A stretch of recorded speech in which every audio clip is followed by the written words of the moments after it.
साथियों, मैं जितेंद्र आपका अपने चैनल ड्रीम अचीवर में स्वागत करता हूं। आज मैं आपको इतिहास में एक सिंधु सभ्यता का दूसरा पार्ट लेकर आया हूं।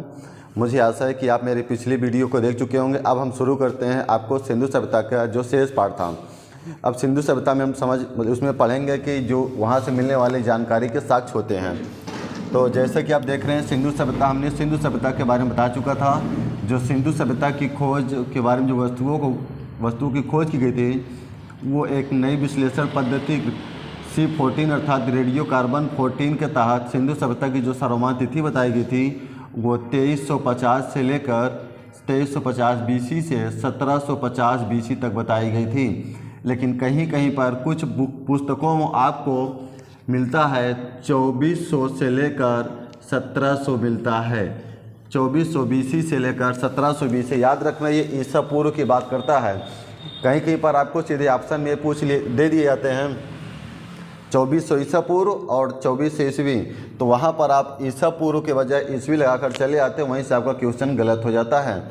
अब हम देखते हैं सिंधु सभ्यता के बारे में। जो सिंधु सभ्यता का सबसे बृहद घर बना था या सबसे बृहद या सबसे बड़ा विशाल मकान था या सबसे बड़ा खंडहर मिला था, वो था बृहद स्नानागार। अर्थात देखिए, सिंधु सभ्यता में मोहनजोदड़ो नगर से प्राप्त एक बृहद स्नानागार था जो सिंधु सभ्यता की सबसे बड़ी इमारत आज तक मानी जाती है। फिर इसके मध्य में स्थित जो सिंधु सभ्यता था अर्थात जो बृहद स्नानागार था, इसके मध्य में स्थित एक बड़ा सा कुंड था।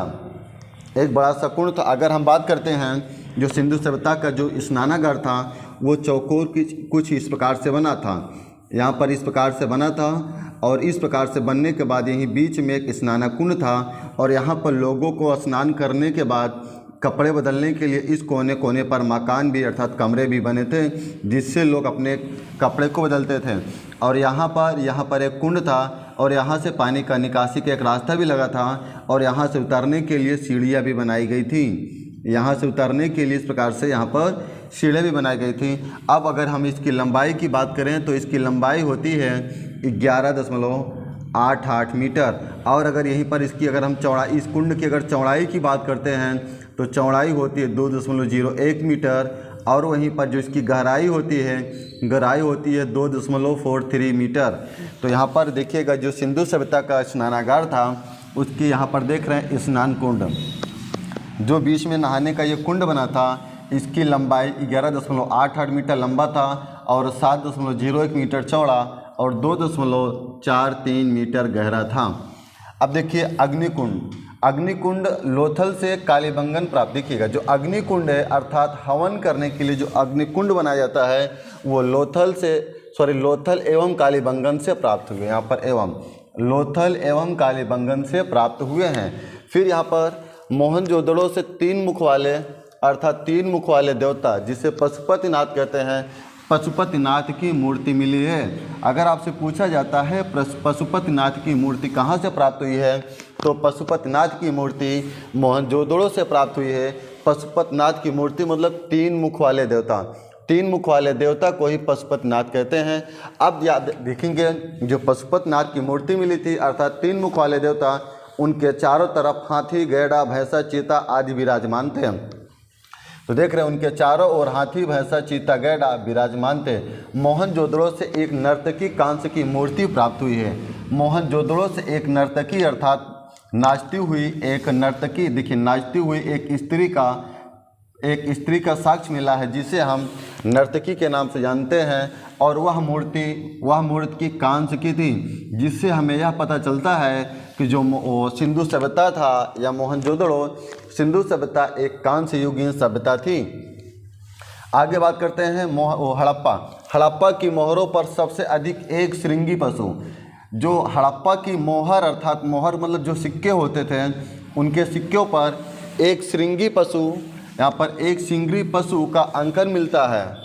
और उसके बाद फिर मनके बनाने का कारखाना, मनका मतलब होता है गुरिया जो लोग गले में पहनते हैं। तो जो सिंधु सभ्यता के लोग जैसे बड़े घराने के लोग होते थे वो हाथी के दांत की गुरिये पहनते थे और जो उनसे थोड़ा कम थे वे लोग पत्थरों की अर्थात जो पत्थर होते थे सफ़ेद उनके गुरिये बनाकर पहनते थे और जो ज़्यादा गरीब लोग हुआ करते थे वे मिट्टी के मनके बनाकर पहनते थे। अर्थात मनका का मतलब गुड़िया, तो गुड़िया बनाने का कारखाना लोथल एवं चन्नू दड़ों से प्राप्त हुए हैं। मनके बनाने का कारखाना लोथल एवं चन्नू दड़ों से प्राप्त हुए हैं। अब बात करते हैं जो मतलब सिंधु सभ्यता की लिपि। सिंधु सभ्यता की लिपि भाव चित्रात्मक थी। भाव चित्रात्मक का मतलब यह होता है एक सांकेतिक रूप में लिपि थी। इस लिपि को हम पढ़ते थे। इस लिपि को आप पढ़ नहीं सकते थे, केवल इस लिपि का ज्ञान इसके भाव से पता चलता था। और यह जो लिपि है ये दाएं से बाएं, जैसे अगर यहाँ से बाएं से दाएं और ऐसे लिखी हुई चली जा रही है, फिर लिखते हुए जाएंगे। अगर यहाँ से लाइन समाप्त होता है, फिर यहाँ से फिर दाएं से बाएं, फिर बाएं से दाएं, फिर दाएं से बाएं। अर्थात यह है जो सिंधु सभ्यता की लिपि भाव चित्रात्मक थी, वो क्या होती थी, सीधा बाएं, पहले बाएं से दाएं, फिर दाएं से बाएं, फिर बाएं से दाएं, इस प्रकार से लिखी जाती थी। फिर जो सिंधु सभ्यता के लोग थे वे घरों को विन्यास के लिए, विन्यास का मतलब घरों का नाश ना हो या जल्दी से घर गिर ना जाए, उसके लिए ग्रिड पद्धति अपनाई थी। ग्रिड पद्धति का मतलब हमने कल ही बता दिया था कि जैसे एक ईंटा इस प्रकार से, फिर जैसे अब के घर बनते हैं उस प्रकार से ग्रिड पद्धति होती थी।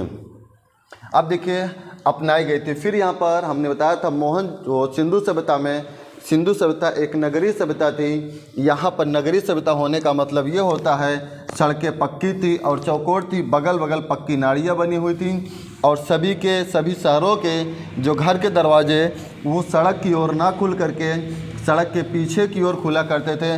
लेकिन लोथल एक ऐसा शहर था जिसके दरवाजे पीछे की ओर ना होकर के सड़क की ओर खुला करता, आप देख रहे हैं। लेकिन केवल लोथल के घरों के दरवाजे मुख्य सड़क की ओर खुलते थे।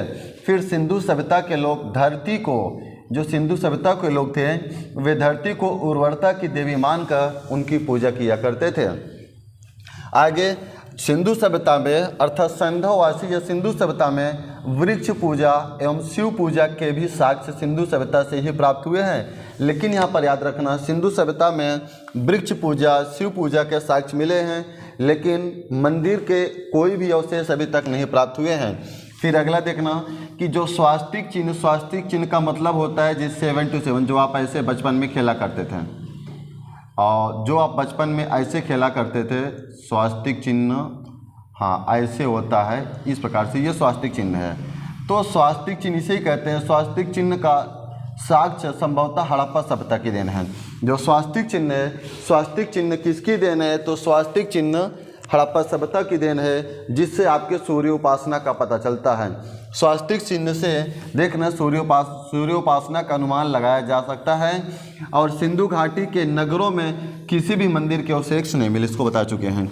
फिर आगे आप देखेंगे जो सिंधु घाटी में मातृ देवी की उपासना सर्वाधिक प्रचलित थी। देखिए जो सिंधु घाटी के लोग थे यहाँ पर मातृ देवी की पूजा किया करते थे। मातृ देवी की पूजा करने से हमें यह पता चलता था कि जो सिंधु सभ्यता थी वो मातृ सत्तात्मक थी। फिर बीच में वहीं पर अगर बात करते जो आर्यों की सभ्यता थी अर्थात वैदिक काल आगे जो पढ़ाएंगे, वैदिक काल पितृसत्तात्मक थी। मातृ सत्तात्मक का मतलब यह होता है कि घर की जो मुखिया होंगी वो माँ होंगी। फिर मातृ सत्तात्मक का प्रमाण मिलता है। फिर देखिए संध्यावासी जो थे वे कपड़े पहनने के लिए सूती और ऊनी वस्त्रों का प्रयोग किया करते थे। जो संध्यावासी थे वे कपड़ों को पहनने के लिए कपड़े किस प्रकार से सूती और ऊनी कपड़े का प्रयोग किया करते थे। और जो आज हम चमकीले रेशम के कपड़े पहनते हैं, रेशम बुनकर की श्रेणी हमें चीन से प्राप्त हुआ है। फिर आगे देखिए जो संध्यावासी थे ये लोग मनोरंजन के लिए मछली पकड़ना, शिकार करना, पशु पक्षियों को आपस में लड़ाना और पासे खेलना आदि का प्रयोग किया करते थे। लेकिन यहीं पर याद रखना ये लोग चौगान से परिचित नहीं थे। इसमें क्वेश्चन कई बार पूछे गए हैं कि सिंधु सभ्यता के लोग किससे परिचित नहीं थे। खेल में चौगान और तलवार दोनों से परिचित नहीं थे, न तो चौगान से परिचित थे और ना ही तलवार से परिचित थे सिंधु सभ्यता के लोग। देखना चौपड़ पासा खेलना आदि इनका मुख्य साधन था। लेकिन यहाँ पर देख रहे हैं तलवार से परिचित नहीं थे सिंधु सभ्यता के लोग। देखिए लोग काले रंग से डिजाइन किए हुए जो लाल मिट्टी के बर्तन बनाते थे। जो सिंधु सभ्यता के लोग थे वे मतलब कि जो मिट्टी के बर्तन बनाते थे वहाँ पर काले रंग की डिजाइन किया करते थे। फिर आगे हड़प्पा कालीन एकमात्र ऐसा शहर था, आप देख रहे हैं कि जो कि पूरा किला से तो घिरा हुआ था, देख रहे हैं ना। सॉरी, हड़प्पा सभ्यता, सॉरी सिंधु सभ्यता की बात करते हैं। सिंधु सभ्यता में जो कालीबंगन एकमात्र ऐसा हड़प्पा कालीन स्थल था, मतलब हड़प्पा के समय का कालीबंगन एक ऐसा स्थल था जिसका पूरा सिरा किले से घिरे होने के साथ जो निचला सिरा था वो भी किले से घिरा हुआ था। किला का मतलब ये होता है, जैसे अगर ये कोई शहर ले लेते हैं, जैसे यहाँ पर एक प्रयागराज शहर है, तो इस प्रयागराज शहर को इस पूरे शहर के चारों तरफ हम बाउंड्री कर देते हैं और उसी को कहते हैं किला। अर्थात निचला सिरा, ऊपर का सिरा तो घिरा हुआ था, साथ में पूरे के पूरे शहर एक किले बंदी थे। फिर आगे देखते हैं, कालीबंगन का अर्थ होता है काले रंग की चूड़ियाँ, क्योंकि जो काली रंग की चूड़ियों का साक्ष्य कहाँ से मिला है, मतलब कालीबंगन से मिला है। और कालीबंगन का अर्थ भी होता है, काली का मतलब काले, बंगन का मतलब कंगन ही होता है, अर्थात कालीबंगन शहर का नाम भी काले रंग की चूड़ियों पर ही रखा गया है। फिर आगे देखते हैं, यहाँ पर देखना, जो सिंधुवासी थे, अभी हमने बताया कि यह एक नगरीय सभ्यता थी, जिसके कारण इसमें पर्दा प्रथा एवं जो वैश्यावृत होते हैं, तो पर्दा प्रथा एवं वैश्यावृत प्रथा, इस दोनों प्रकार की प्रथाएं प्रचलित थी। और साथ में ही जो सिंधु सभ्यता थी, सिंधु सभ्यता में जो शव, मतलब कि जो लाश होती, शव का मतलब लाश, शवों को गाड़ने और जलाने दोनों की प्रथाएं प्रचलित थी। फिर वहीं पर जो सिंधु सभ्यता में जो हड़प्पा सभ्यता होती है, हड़प्पा सभ्यता या हड़प्पा शहर में शवों को दफनाने और बल्कि जो मोहनजोदड़ो होता है, मोहनजोदड़ो में शव को जलाने की प्रथा विद्यमान थी। फिर से देखना, यहाँ पर जो हड़प्पा सभ्यता थी, अर्थात हड़प्पा शहर में शव को दफनाया जाता था, अर्थात दफनाने का मतलब उनको खनकर के गाड़ा जाता था। और जो मोहनजोदड़ो था, मोहनजोदड़ो में शवों को जलाने की प्रथा प्रचलित थी। फिर देखिए, सिंधुवासी विनाश का मुख्य कारण बाढ़ था।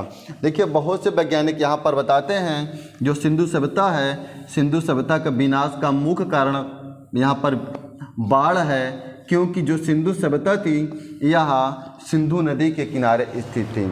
सिंधु सभ्यता सिंधु नदी के किनारे स्थित थी, इसीलिए इसका मुख्य कारण बाढ़ होता है। तो कुछ लोग अलग अलग मत करते हैं, तो मैं यहाँ पर एक थोड़ी सी चर्चा कर लेता हूँ 2 मिनट के लिए।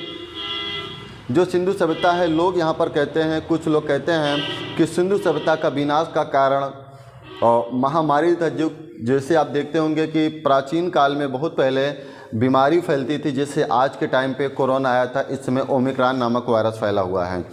तो जैसे ठीक उसी, अब तो बहुत सारे इलाज हॉस्पिटल वगैरह हैं, लेकिन पहले ये समस्या बहुत ज़्यादा थी।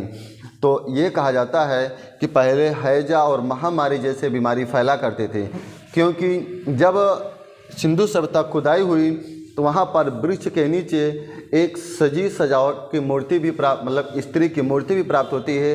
इससे यह पता चलता है जो सिंधु सभ्यता का विनाश का मुख्य कारण था वह आपका हैजा या बीमारी था। लेकिन वहीं पर जब खुदाई हो रही थी, खुदाई में जितने भी वस्तुएं मिल रहे थे, वस्तुएं देखिए, वस्तुओं, एक यहाँ पर एक शब्द और आता है, मृतकों का टीला।